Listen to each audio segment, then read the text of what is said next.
Hello. Hi. Today we're going to go over some of the common questions that people would ask a monk if there were one available. I'm not currently a monk, but I was a monk for almost 10 years. So I know a lot about this subject, and I know that people really want to know some of these like everyday life things, but they just don't have the opportunity to ask a monk. So we're going to do that today. Okay. Faye has a list of questions that Yes. she came up with, that stuff that she herself was curious about. Yes. So I'll answer those for her. Okay, so I'm gonna try to keep it short because we have a long list of questions. All right, but we're not gonna go into too much detail. Okay, I'll start with some not so serious questions. Okay, let's first talk about food. Okay, are monks vegetarian? So it depends on the tradition. In Mahayana, the monks typically are vegetarian. Chinese monks take it very seriously. But in the Theravada tradition, then vegetarianism is not a rule. The Buddha was once asked by Devadatta to make vegetarianism mandatory, and the Buddha declined to do so. And so the rule is that monks can eat anything as long as it's offered. Right, and monks don't really have a lot of options when it comes to food, right? Yeah. Yeah, so whatever they're offered, they have to eat. Yeah, well, they don't have to eat, but, but whatever is offered, that's all they have to eat. Right, so they can choose not to eat. They could choose to do so, yeah. I mean, the Buddha himself said that if, out of metta, you decide to practice vegetarianism, then that's fine, but it's not a requirement. Were you a vegetarian when you were a monk? For a short time, I was, but I found that really limited the amount of food that I could eat. So I did it for a short time, but ultimately I just went back to eating whatever was available. When you say short time, how long was it? Well, probably only like 2 or 3 months. Oh, okay. Do you personally know a monk who has been a vegetarian for a long time, like more than a year? Oh yeah, it's common. There are some monks who are either vegetarian or even vegan, which is easier in the West than in Thailand, for sure. Like, I know one monk who's been a vegan his whole life, basically. Like, he was raised as a vegan by his parents. I know a couple monks, actually, who are basically lifelong vegans, and several who are vegetarian. Yeah. Yeah, but it's definitely easier to do in the West. But vegan food is not readily available at monasteries. It is, like, as long as you know what to eat. I mean, there's usually plenty of salad, plenty of vegetables, and that's pretty much what you're living on, like rice, salad, vegetables, fruit, because there's usually a fair amount of fruit. But any day where the food is more limited, then yeah, it can be hard. So let's say if a monk doesn't see anything that he can eat or he wants to eat, and what does that monk do? They go hungry. So they just That's pretty much fast? it. Yeah, I mean, if you can't eat the food that's been offered, like it's just so unpalatable, you can't handle it, then yeah, you just don't eat that day. That's it. Did you ever do that? Like, did you ever just fast because you didn't get any food that you want to eat? No, like it was never, even in Thailand where the options at one monastery I was at were very limited, it never got to that point for me. Like, there was always rice, so like at this monastery I was pretty much just eating rice with a small amount of fruit, a very small amount of like unseasoned vegetables, and maybe like a small piece of like a dessert, like a quarter of a piece of a bun or something, and that was it, but it was mostly just rice. Right, and I think that a lot of people already know that monks do mix food in that bowl. Is that true? And is that true in every monastery? Well, monks have the option of mixing food in their bowl. Like, it's never a rule anywhere that you have to mix all the food in your bowl, but it is a common practice more so in Thailand, just from what I've observed. But some monks do it in the West. Like I started doing it at Abhayagiri when I was a samanera, and I probably did it for like 4 years. Oh, okay. But in my case, I was also pouring the drink into the bowl as well. What kind of drink? Whatever I took that wasn't water, so it could be like mango juice. So I had like this small stainless steel cup, and I would fill it like halfway up with like some mango juice, or some days it might be Coke. One day I did an entire can of Coke just to see if I could still eat the food in my bowl. Do you remember what you mixed it with? Like what kinds of food that you already had in your bowl, and then you poured Coke over it? No idea. I mean, but it's always stuff like lasagna, eggs, salad, spaghetti, fruit, nuts, like all kinds of food. And desserts? And desserts, yeah. Like if I took any dessert, then yeah, that just gets mixed up too. Okay. Do you remember what it tasted like? Like everything just... Tasted like Coke? Coke, lasagna, soup. Yeah, I mean, like if you're doing it like with just solid food, then everything mixed up. I mean, it's all good stuff individually mixed up. It actually still kind of tastes pretty good, even if it's all mixed up. Okay. I mean, adding liquid into it definitely takes away some of that taste. But it was never like disgusting. Like even when I dumped half a can of Monster Energy drink into my bowl, and it was like a really liquidy soup, I still didn't have any problem finishing the entire bowl. And I always finish all of my food in the bowl. Like I never threw it away. With the liquid, you finished everything up? Yep. Wow. Okay. So that's my next question. What happens when a monk can't finish food in their bowl? So it depends on the monastery, really. Like at Wat Bunyawat with Ajahn Tan, he has the rule where if you have more than 2 spoonfuls of food left over in your bowl, then you're supposed to go up to him and tell him that you took too much food, and then he'll give you like some small chore to do. And ever since I heard that he had that rule at his monastery, I took that on myself. So by the time I was a samanera, I just started, like I learned how much food I need, and I would take just that amount. But anything that is left over, then like in the West, that'll just go into compost, either compost it in the monastery or at Abhayagiri, then they'll just take it out and compost it elsewhere. In Thailand, then typically leftover food would just go into, like leftover food from your bowl, would just go into like a pit dug in the ground. But as for the leftover food, like that's put out on a table, like at Abhayagiri, if they're lay people, and if the food's already been reheated once, they don't reheat food twice, then they'll take that food and just give it to any lay people who have come. Like they're free to take the food home. Anything beyond that does get composted. It's better in Thailand because you always have people coming from outside, like even if they're just there to help for the day, like just with offering food, then you can take all the leftover food and just give it to them, and then they'll take it back home and give it to friends and family. Yeah, that has been my experience at monasteries too. Leftover food is just given to the villagers. All the lay people who stay and help at the monastery, or sometimes the dogs and cats get the food. Yeah, if there are any dogs, yeah. But there's never really any need in Thailand to like save food to be reheated and put out the next day. Like some monasteries, if they have a kitchen, they'll do a little bit of that, but for the most part, it's just new food every day. Anything that's left over, it gets given away. Okay.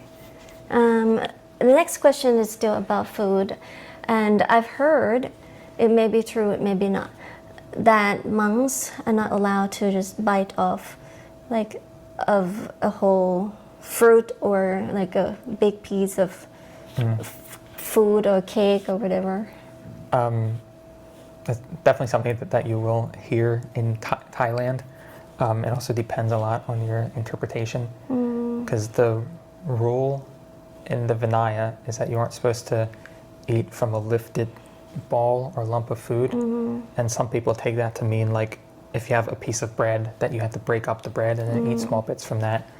And there are even some Western monks who will maintain that, but more likely than not, what it means is like at the Buddhist time, in the time of the Buddha, you would eat with your hands and you would scoop up the food into a ball, and you should just take a ball that's just big enough that you can fit in your mouth in one go, rather than having a bunch of stuff and taking small bites from that. Right. So that makes sense to me, and that's the way I understood it. So like if I had like a piece of pizza or a piece of bread, then I would just take bites from it, or even fruit. Like if I never really ate whole apples that much, but I wouldn't have any problem taking a bite out of an apple. Well, normally those fruits that are offered at the monastery, they would be cut up for monks. Usually they are cut up anyway, but sometimes you do get pieces that are too big to do one bite. Like if I had a piece of apple cut up, then I wouldn't have any problem like picking up that piece and like taking half a bite of it, rather than having to methodically try with a spoon to like split them in half. Okay, because from what I've seen monks is using their spoon to just cut up. Sometimes, but I mean, their fruit. But some monks, like even Thai monks, will just take a whole banana and up. And that's fine. Okay. Yeah.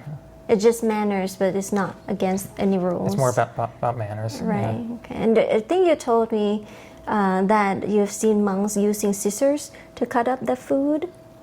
I saw it. I mean, that's more common. Like at Bunyawat, it's just a thing there, and it's branch monasteries. And personally, when I saw that, I thought it was strange at first, but I love it. Like, I mean, it makes sense. I mean, because it's hard to eat a salad with a spoon. I mean, so like if you can just like cut everything in your bowl up into little pieces, then for one thing, it makes like the whole eating like small bites of things and that's a non-issue, because you can just cut everything up into small bits. That's another fun fact about monks, because monks do not eat with a fork. Depends on the place. I mean, like at Bunyawat, actually, like Ajahn Tan uses a fork, and so a lot of the monks will use forks as well. And that's not necessarily like a new thing or just an Ajahn Tan thing. Like even some well-respected older monks in the past were using forks. So it depends on what you have available. Exactly. Right, okay. In the monastery, like there are definitely some places where like the monks looked at me askance, like when they saw me using a fork. But I mean, it just makes eating easier. Right. So okay. I appreciated being able to cut everything up in the small little bits and then just use a fork to get it onto a spoon, like in a nice uniform lump, and then pop it in. But I think it's pretty common and in a way expected of a monk to be, for them to be eating with like a small Chinese spoon, like a short spoon. Yeah. That's very common to That's to more see. common. Yeah. So a monk not allowed to eat anything after the meal or after midday? So in the Vinaya, there are lines drawn between what is considered food proper, stuff that can only be eaten between dawn and noon, and then other things which are considered medicinal in some fashion, which can be eaten at any time of the day. So sometimes you will have things that can be consumed in the afternoon if it's been offered, like chocolate is in most places is considered allowable as long as it's dark chocolate without any milk mixed in. Some places will allow cheese because it's like one of the things that's allowed and not considered food. But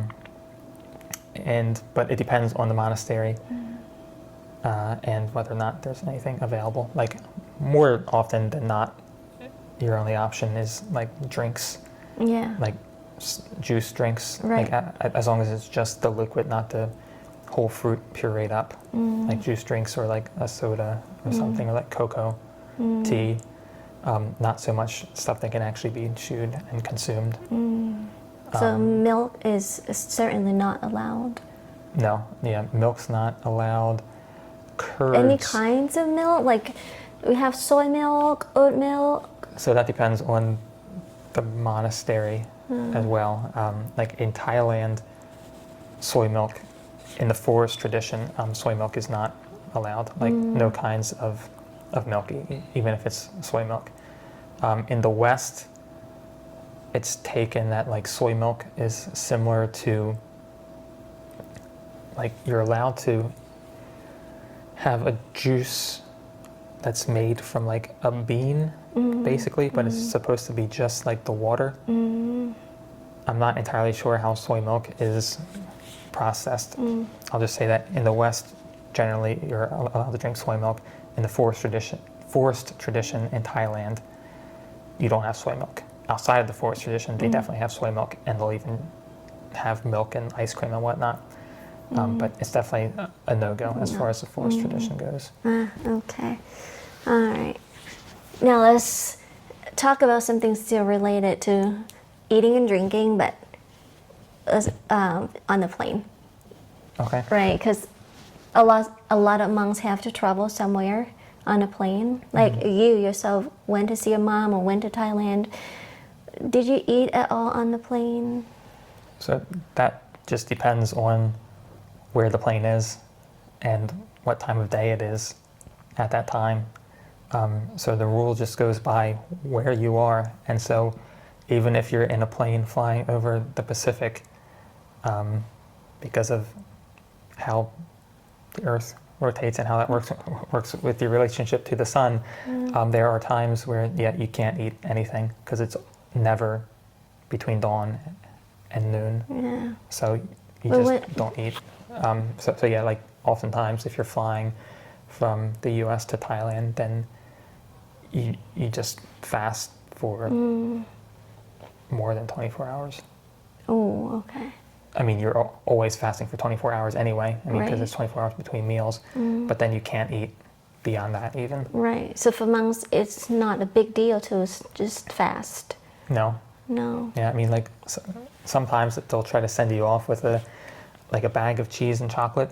But I always felt strange, like saying no to the meals that were being offered and then like pulling out a bag full of candy and cheese and eating from that. Like it just looked too ridiculous to me.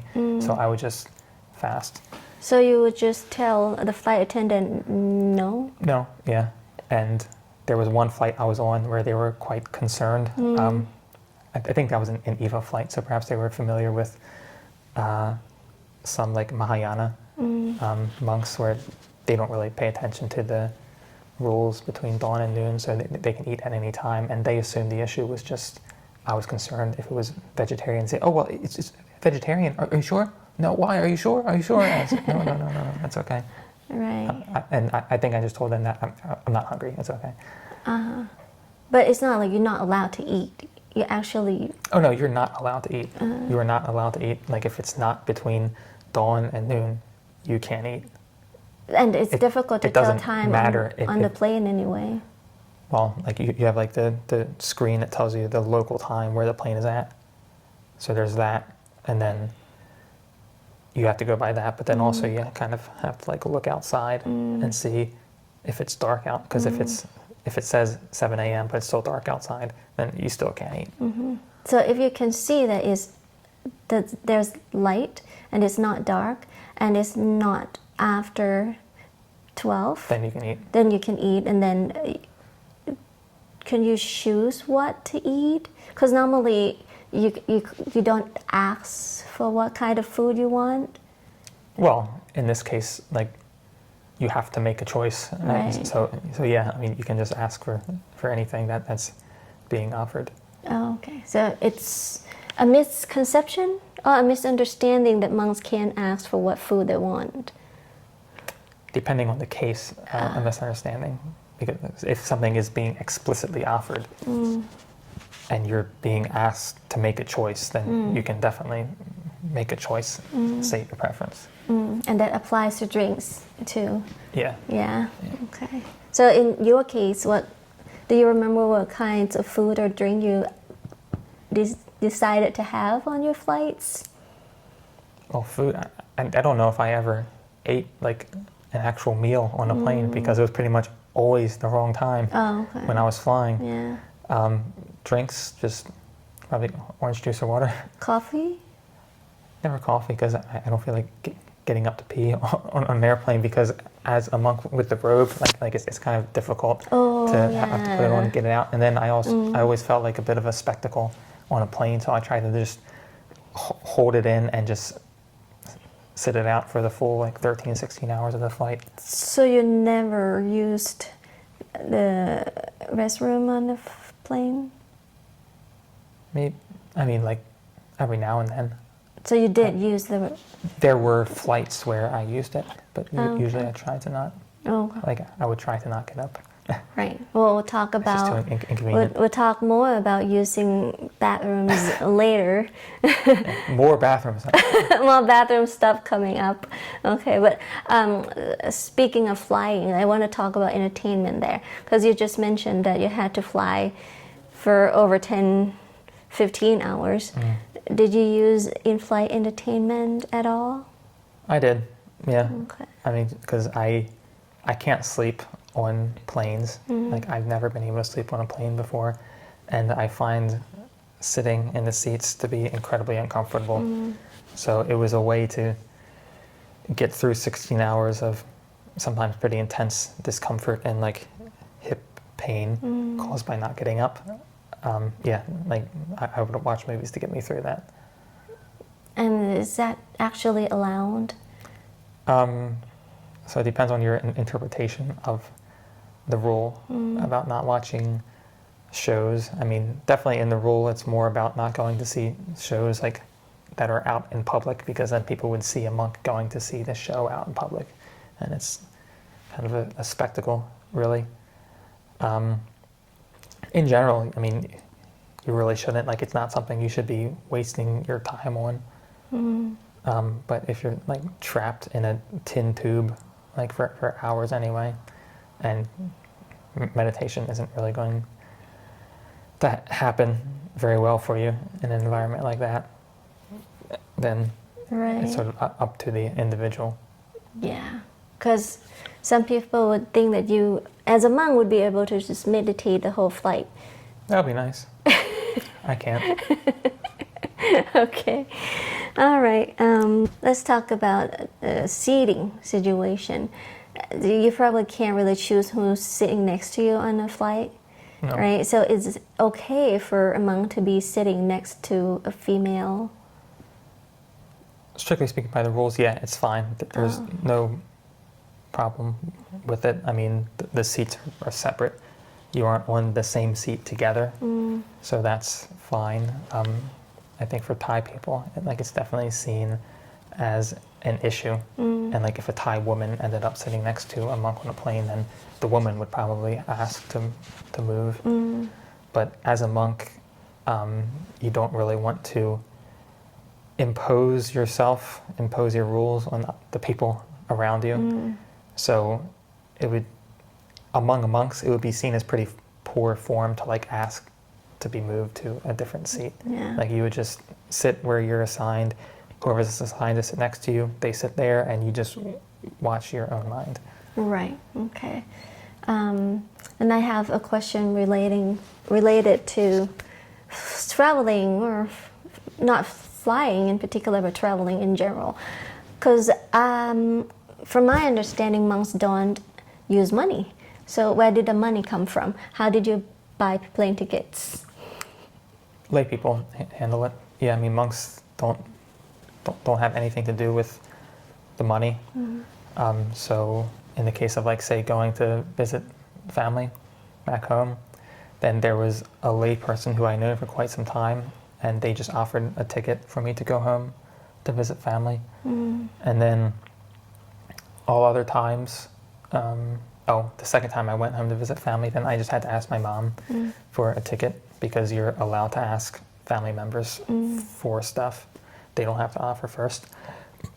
And then, like, when going to and from Thailand, then that's purchased by the monastery itself. Like, I mean, not, so the monastery, meaning monastery funds are used by the layperson who has access to those funds, who's acting as a steward for the monastery.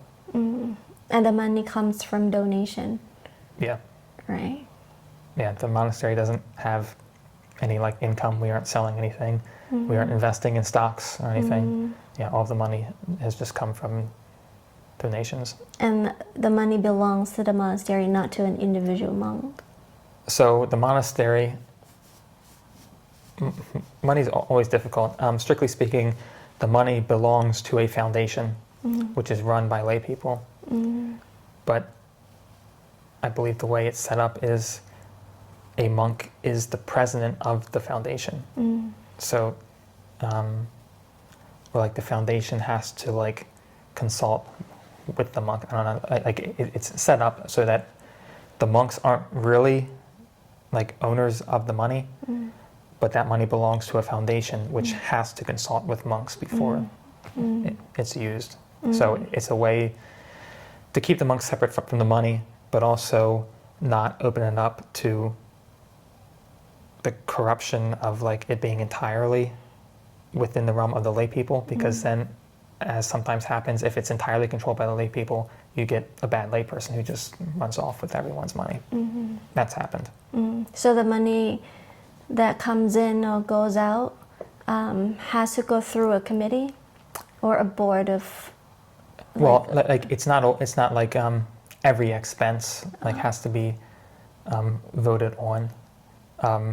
Big things definitely is a matter of consultation with the whole community, both like the senior monks and the lay people who are on the board.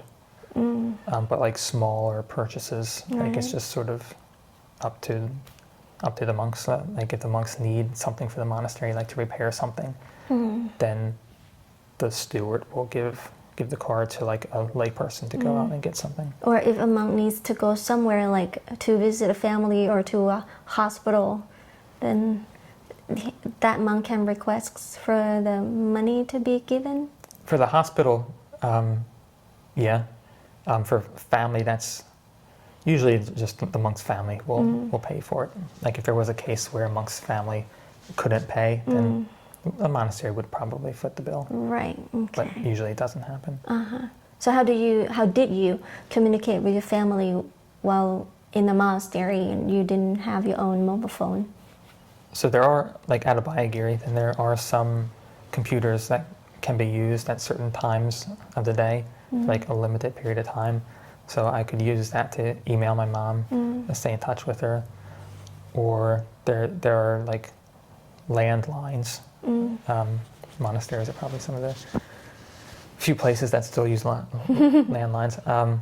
Yeah, so there were landlines that you could use to call family members, and you could do that at pretty much any time. In Thailand, in the monasteries I was staying at, then there would be like one communal cell phone that stayed in like the main sala, the main building, and you could use that to call home. Right. So you had access to computers at the monastery? At Abhayagiri, yes. Okay. So there's like a room that has computers that monks can use. During my time, it was like limited to, you have like an hour or two, like on certain days at certain times of the week. And if you wanted to use the computer to get online and like search for something, then you could do that. Like you wanted to find a Dhamma talk or something, or look up some information on something, then you could do it at that time. They've since made it more strict, which I think is good, where like you have to really need to use the computer for something. You go and ask the abbot, ask to get on for a period of time, and he'll say yes. But like you're pretty limited now, which I think is good. They do have what at Abhayagiri we call the Dhammatron, which is just like a laptop that was hooked up to a server at the monastery, and we had like every Dhamma talk by every monk you would care to listen to, basically. And so you could have like your SD card or something that you could put Dhamma talks on, and then you could put that into your little MP3 player and listen to it. But the MP3 player had to be something that didn't have a screen on it that you could watch video And on. that was not your personal MP3 player? So, I mean, like it could be personal. Like if I wanted to hold on to it indefinitely, I could. But usually, like if I got sort of bored of listening to recorded Dhamma talks, then I could just like put it in the office and just leave it for someone else. Okay, let's talk about what monks wear. Okay, let's start with shoes first, because some monks wear shoes, some monks don't. In Thailand, most monks don't wear shoes, I believe. On Bindabat, Yeah, on alms round. right. And here monks wear shoes more. On alms round. Right. Yes. Okay. So what is the rule about wearing shoes? So on alms round, you are supposed to be going barefoot in inhabited areas. However, in the West, it's not really practical to be walking around barefoot, and really even in Thailand, sometimes like in Bangkok, like it's really kind of dangerous to walk around barefoot with all the broken glass everywhere. So like there are just some exceptions made for that rule, which I can appreciate, having gone on alms round barefoot once in the winter and getting the giant blood-filled blisters. And In the cold weather here also.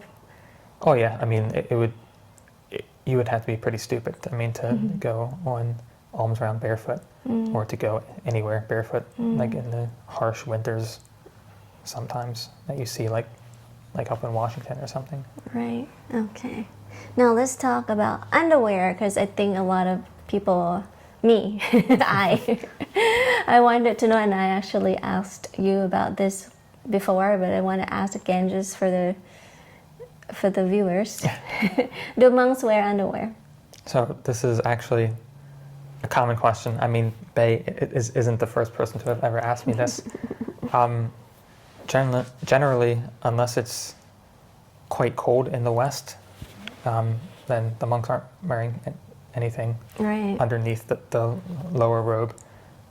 If it's cold, then they can wear like long johns or something to stay warm, because it's pretty unpleasant walking around with just like an open skirt, basically, in the winter. But generally, yeah, you don't wear anything underneath the robe. Okay. Yeah. Which makes the heat much more bearable as well. It's nice, cooling. Oh, okay. But in Thailand, you did not wear underwear. No. Let's talk about how monks are supposed to use bathrooms. Like, are you told to sit down on the toilet? So there are rules about this, actually. Okay. Like in the Vinaya proper, yeah, you aren't supposed to stand up when urinating or defecating. Like you're supposed to either squat or sit. Right. So. And that's the habit that you still have until now. Yes.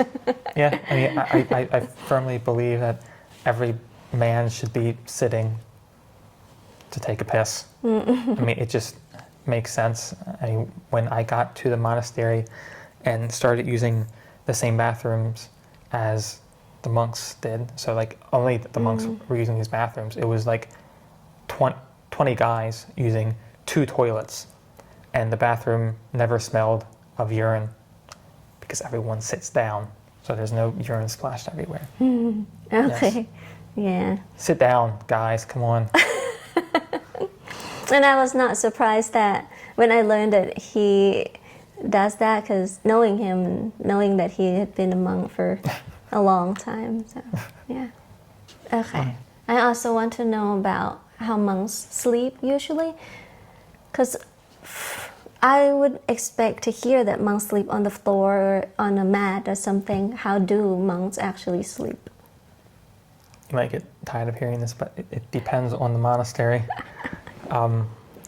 Like at Abhayagiri in the West in general, it helps to be on an elevated surface, like not directly on the ground, because you lose a lot of heat that way. So like at Abhayagiri, generally, like they'll sleep on like a thermarest, which is just like a thin inflatable air mattress to give you some insulation from the ground and some cushion. In Thailand, though, then generally it's just like a woven plastic mat with a piece of cloth over that. Sometimes some places might have like a soft mat, but there was only like one place I stayed at, and it wasn't a monastery, that had like a nice soft mat to sleep on. So generally it was either like that air mattress at a Bayagiri, although I started sleeping on a yoga mat at one point to prepare my hips for the hard floor in Thailand, or in Thailand, that just grass mat on the hardwood floor, which is not very comfortable. Did you have a pillow? Yeah. Like in Thailand, like the standard are like these rectangular pillows, like that big, sort of like Yeah. very hard, not nearly as comfortable as like the big, soft, cushiony things that we typically use in America. Okay. Then I want to ask you about how monks deal with their wants and needs. Like if you need something, for example, you mentioned a flashlight. If you are in need of something, can you just explicitly ask for it? The only time you can ask for something other than water is if someone has made an explicit offer to you.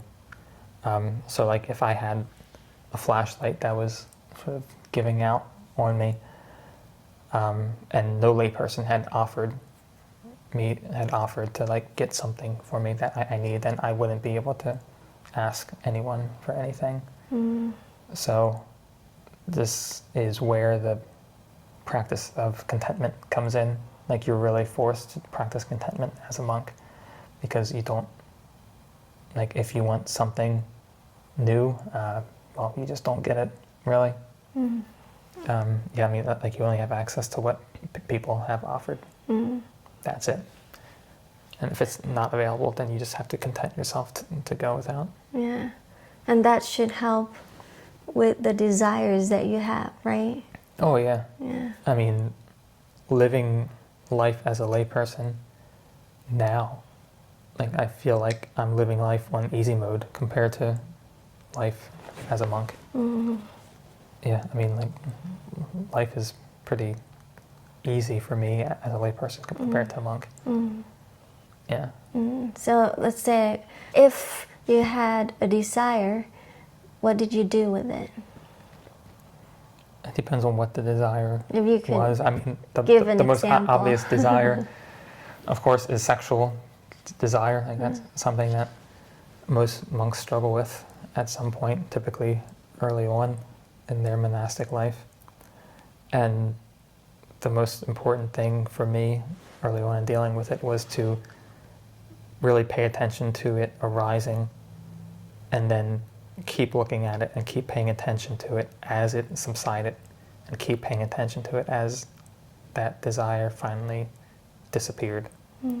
Because if you don't do that, like if you just have that desire and you fixate on it, but then you just sort of like try to distract yourself with something, and you don't pay attention to that desire subsiding and eventually fading and dissipating, then it's hard to see like the impermanence of it.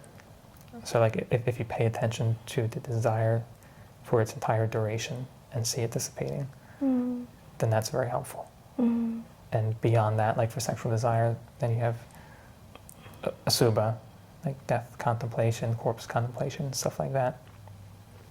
And then for more like general desires, and it's actually kind of similar to like the first example of dealing with sexual desire, where you have this desire come up, but then you just have to pay attention to it and watch it as it fades. And that's actually been useful for me even in lay life now, because when I have a desire for like some item pop up, like I want to buy something, I can just watch that desire don't act on it, don't buy it. And then I see that desire fade and I save myself some money. Right. And that's why being a layperson feels so easy, because I don't feel like the impulsive desire to consume that I think lay people typically feel. And desire for food and like food, different forms of entertainment, like cool stuff and toys and stuff. I mean, the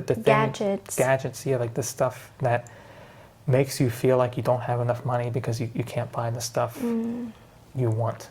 Like if you can see that the stuff that you want, like the desires popping up all the time, is nonsense basically, and it's just bullshit that's not worth wanting anyway, then life is easy. Yeah, because as a monk, you couldn't buy it anyway. Exactly. Right. So I'm used to going without. Like I have 10 years of training in going without and just being content with like the bare minimum. Okay, I think I'm gonna finish the video right here because it's been very long. Okay. All right, so these were just some of the more common questions that get asked. If you can think of any more questions that you would like answered, then please ask in the comment section below. Yeah, because I think today we've touched on some of the questions that our viewers have commented and asked before, but if we missed anything, please let us know and we'll try to get to those questions. Yeah. Thank you so much for watching, and we'll see you in the next videos. And by the way, I forgot to mention, we are doing this one in Thai too, so please, if you want to watch it in Thai, then that's coming soon. Okay. Okay. Bye bye. See you next time. สวัสดีค่ะ